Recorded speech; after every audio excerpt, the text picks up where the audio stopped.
ওই যে সামনে দেখতে পাচ্ছেন পাহাড়পুর বৌদ্ধ বিহার, ওই জায়গাতে আমরা এখন যাব। ভিডিওটির সঙ্গে থাকুন, আপনাদেরকে নিয়ে যাই, দেখি কি অবস্থা। আসলে এই সমস্ত দর্শনীয় স্থানে ভিজিট করলে অনেক কিছু জানা বোঝার সুযোগ আছে। এই যে ফুল তোলা নিষেধ, ফুলের বাগান, অনেক সুন্দর সুন্দর ফুল কিন্তু এখানে আছে। আরে মাশাআল্লাহ, সুবহানাল্লাহ, এই আবার কি রে? ওয়াও, এ তো পাতাকপির মতো লাগছে। হ্যাঁ, মাশাআল্লাহ মাশাআল্লাহ। বিভিন্ন পশুর আদল দিয়ে তৈরি করা হয়েছে এই গার্ডেন গুলো। আপনাদেরকে এই জিনিসটা আমি একটু দেখাবো।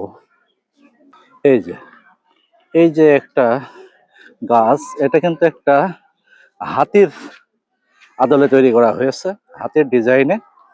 এই যে দেখেন, উনি কিন্তু সুর উঁচু করে দাঁড়িয়ে আছে। এর পাশে এটাও কিন্তু একটা কোনো না কোনো একটা পশুর আদলে তৈরি করা হয়েছে, হাতি দাঁড়িয়ে আছে। পাহাড়পুর বৌদ্ধ বিহারের রেস্ট হাউস। আজকে আমরা এই রেস্ট হাউসের মেহমান হয়েছি। এই যে এটা হচ্ছে রেস্ট হাউস।